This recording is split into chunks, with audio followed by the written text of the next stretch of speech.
I am sick of my mood swings. He broke up with me because of my mood swings. I am so tired of explaining everyone my mood. Colleagues feel I am a bad employee because I am not so stable with my mood.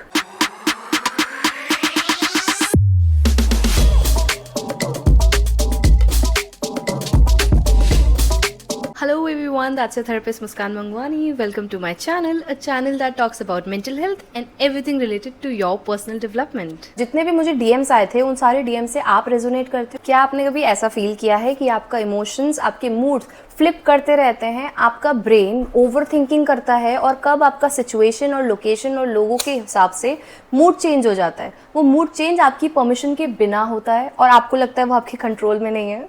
तो yes, you are suffering from mood swings that are going to disturb your life and your relationships badly. लोग अक्सर आपसे ऐसे कहते हैं that you are too much to handle. आपको समझना बहुत डिफिकल्ट है. लोग ऐसे कह देते हैं your mood and emotions are more like dramatic. Then all of this is false. You are just a human overwhelmed by emotions in your life. हम सोचते हैं मूड स्विंग्स तो रैंडमली हो जाते हैं. मूड स्विंग्स रैंडम नहीं होते.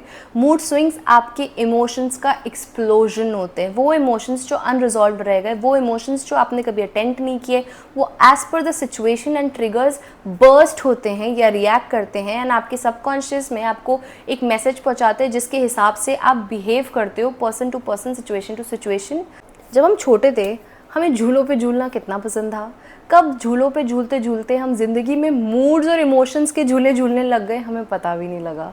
वो झूले तो हमारी लाइफ में गिगल्स एंड लाफ्टर लेके आते थे, बट ये मूड एंड इमोशंस की स्विंगिंग हमारी लाइफ में काफ़ी स्ट्रेस और डिप्रेशन लेके आ रहा है.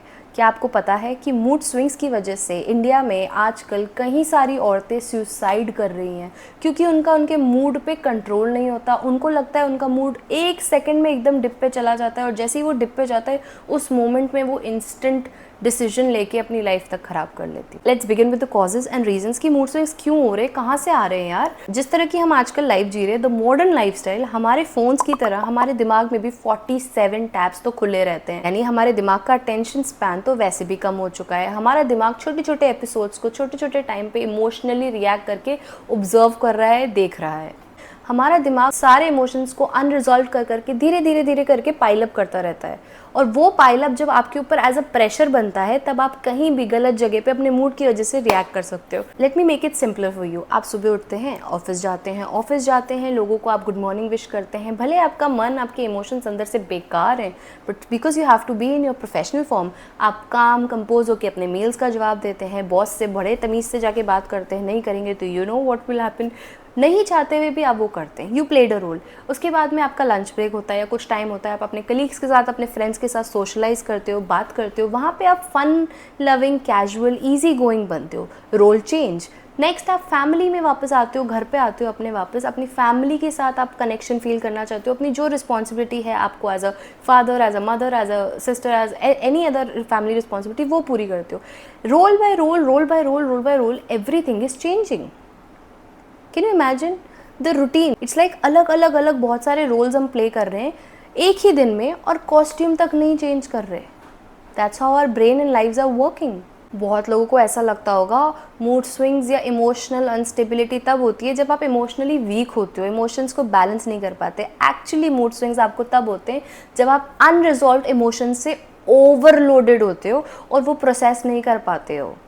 We are living in a world that is constantly trying to pull our attention, drain our energy and leave us with no time to think or assess our feelings with ourselves. अभी हमने recently Kashmir attack के बारे में सुना. जब वो attack हुआ सबका algorithm, I am very sure, Kashmir और कश्मीर से रिलेटेड जो वो इंसिडेंट था उससे भर गया होगा. अब आप एक रील देखते हैं जिसमें जो विक्टिम्स हैं, जिनको लगी है, जिनकी फैमिलीज हैं, जो रो रही है, जो स्टोरी बता रही है क्या हुआ, कैसे हुआ, आप वो देखते हो. जैसे ही आप वो रील देखते हो आपको एक सिंपैथी, एक कनेक्शन फील होता है उनके साथ, एक नीड टू हेल्प फील होती है उन लोगों को. सेकेंड में आप देखते हो टेररिस्ट या टेररिस्ट कैसे होते हैं, क्या उनके कैंप्स होते हैं, क्या क्या किया, क्या क्या उनका रोल था.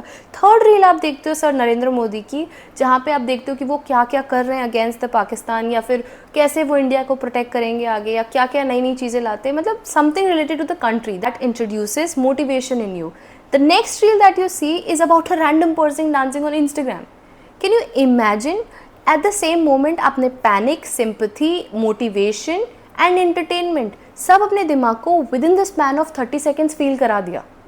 Everything, every image, post, message or any vision that you see in your eyes demands a reaction in your life। चलो कुछ लोग कहेंगे हम सोशल मीडिया पे नहीं है, फिर भी उन्हें इतने मूड स्विंग्स होते होंगे। कैसे? आप राह चलते हुए देखते हो एक आदमी अपने पेट डॉग को वॉक करा रहा है, if you are a person who loves dogs वगैरह तो आप खुश हो जाओगे।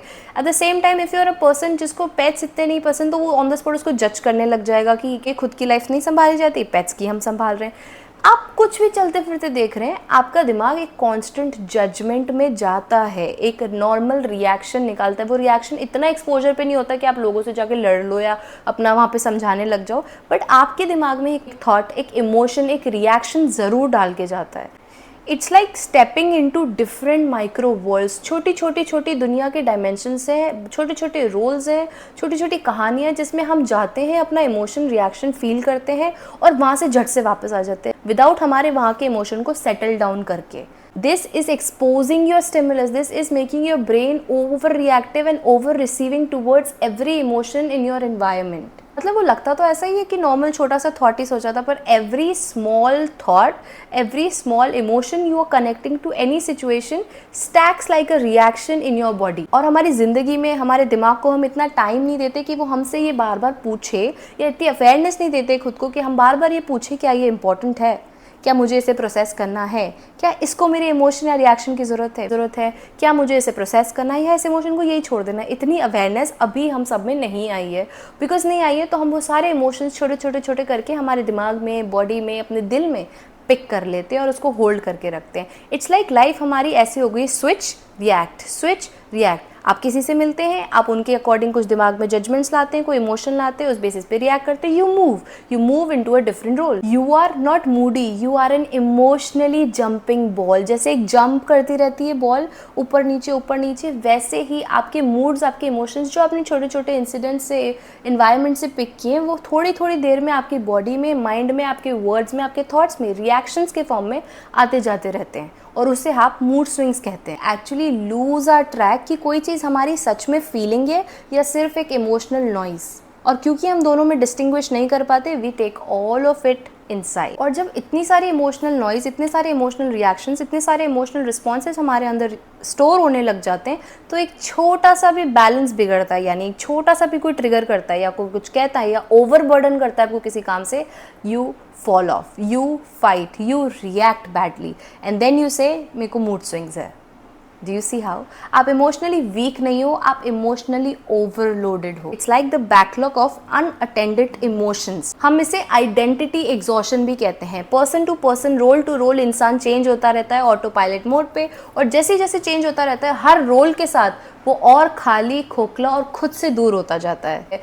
Basic chemistry of your brain, rewiring of your brain. Suppose आपकी रात को अच्छे से नींद नहीं हुई, अब उस नींद नहीं होने के कारण आप नेक्स्ट डे चिड़चिड़े रहेंगे, आपको कोई चीज़ अच्छी नहीं लगेगी, आपकी बॉडी में एनर्जी नहीं होगी क्योंकि आपकी रेस्ट पूरी नहीं हुई। सपोज आपने बहुत जंक फूड खा लिया एंड सडनली आपको रियलाइज़ होता है कि नहीं, आपको तो नहीं खाना था, उसके बाद आपका गिल्ट आ जाता है। यानी कोई भी चीज़ आपकी लाइफस्टाइल में जब बायोलॉजिकली, केमिकली गलत जा रही है, आपका न्यूट्रिशन, आपकी नींद, आपका लैक ऑफ मूवमेंट, ये सब भी आपको मूड स्विंग्स देते हैं।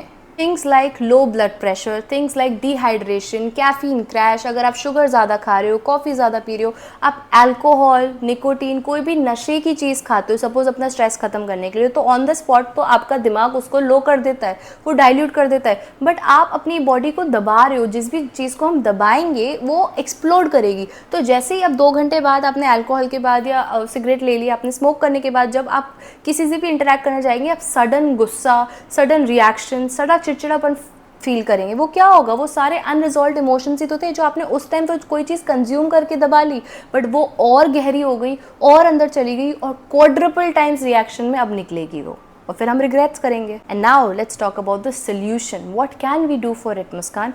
Solution, number 1 trick that helped me with my mood swings is I started taking out at least 30 minutes to 1 hour every day, जिसमें मैं कोई भी इनपुट नहीं ले रही हूँ, कोई एक्सटर्नल सोर्स से इन्फॉर्मेशन नहीं, नॉलेज नहीं, एंटरटेनमेंट नहीं, कुछ नहीं, just pure silence, you sitting with yourself with no thoughts around you. Thoughts normally तो आएंगे but no additional thoughts around you. Okay, You can do that. 1 hour of sitting with yourself will help you elevate your stability of mood and emotions with time. ये मत सोचना कल सुबह एक दिन में बैठ के देख लेता हूँ ऐसा ठीक हो जाएगा. Go slow, 30 minutes then 1 hour and keep practicing this. जब आपके दिमाग को धीरे धीरे ये आदत लगेगी कि नहीं अब इतना ओवर डेटा फीड नहीं होता, अब मैं अपने इमोशंस को प्रोसेस कर सकता हूँ, तब वो अपने आप रिएक्शंस में कम हो जाएगा. Another activity that I love to do it in night, पूरे दिन में जो भी मेरे साथ हुआ, जो इंसिडेंट्स हुए, जो फीलिंग्स, जो इमोशंस मैं प्रोसेस नहीं कर पाई, जैसे सपोज मेरी कोई चीज़ मुझे पसंद नहीं आई and on the spot within 10 minutes मेरा कोई थेरेपी सेशन था और मुझे वो लेना ही था, I had to be available as a therapist for my client. मैं अपना इमोशन नहीं प्रोसेस कर पाई तो वो सैडनेस, वो एंगर वहाँ दब गई. आई मेक श्योर कि मैं वो बचा हुआ इमोशन दिन का लेके सोने ना जाऊँ. सो रात को सोने से पहले I ask myself, is there any emotion जो आज मैं कंप्लीटली नहीं सेटल कर पाई? इज देयर एनी फीलिंग जो वहीं इंसिडेंट में रह गई और प्रोसेस नहीं हो पाई? इफ़ इट इज़, मैं उसे बिना जजमेंट के, बिना एक्शन और इमीडिएट सोल्यूशन ढूंढने के सिर्फ उसे सुनती हूँ. हमें लगता है हमें बहुत सारी चीज़ों से मूव ऑन करने के लिए या क्लोजर लेने के लिए टाइम लगता है. एक्चुअली क्लोजर एक्सेप्टेंस से आता है और जितना जल्दी आप अपने इमोशंस एंड फीलिंग्स को एक्सेप्टेंस में ले आओगे उतना जल्दी वो आपकी बॉडी एंड माइंड छोड़ते चले जाएंगे. Another thing that we can do is journaling. आपके दिमाग का क्योर्स थॉट्स से पेपर पे आ जाते हैं तो वो कैरेक्टर्स बन जाते हैं, characters that have valid identity. आप खुद अपने थॉट प्रोसेस को स्कैन कर पाते हो, पैटर्न देख पाते हो कि मुझे सुबह उठते से ही सो एंड सो फील होता ही होता है, शाम आते आते ऐसा होता है और ऐसे ऐसे इंसिडेंट्स मुझे ट्रिगर करते हैं. जितना अवेयर आप अपने मूड और सर्टेन सिचुएशन से होते जाते हो उतना आप नेक्स्ट टाइम वो सिचुएशन होने से पहले प्रिपेयर्ड फील करते हो और वैसे रिएक्ट नहीं करते हो. अब आई कैन अंडरस्टैंड इसमें बहुत सारी चीज़ें ईजी भी लग सकती है करना, बट इट इज़ नॉट. खुद के साथ बैठना बिना थॉट्स के, इंटरप्शन के, खुद के इमोशंस को प्रोसेस करना या फिर और भी कई सारी चीज़ें आपको लगता है करना डिफिकल्ट है, that's what therapy is for. Sit with a professional. We don't जज anyone, we don't push anyone. आपके इमोशंस को एक नॉन जजमेंटल स्पेस में निकलना ज़रूरी है आपकी बॉडी से निकलने के लिए. और आप जैसे जैसे उसे दबाते जाएंगे, छोड़ते जाएंगे, मूव करते जाएंगे या इंसिडेंट टू इंसिडेंट आगे बढ़ते जाएंगे ये सोच के कि मैं भूल गया, आप कभी नहीं भूलेंगे. Body always keeps the score. So whenever you take care of your inner world, आपके इमोशंस अपने आप एक बैलेंस्ड और क्लैरिटी बेस्ड पे निकलने स्टार्ट हो जाते हैं और उससे आपकी रिलेशनशिप्स, आपकी लाइफ और मेंटल हेल्थ भी बच जाती है. अगर आपको थेरेपी के लिए ज्वाइन करना है तो नीचे डिस्क्रिप्शन बॉक्स में फॉर्म दिया हुआ है.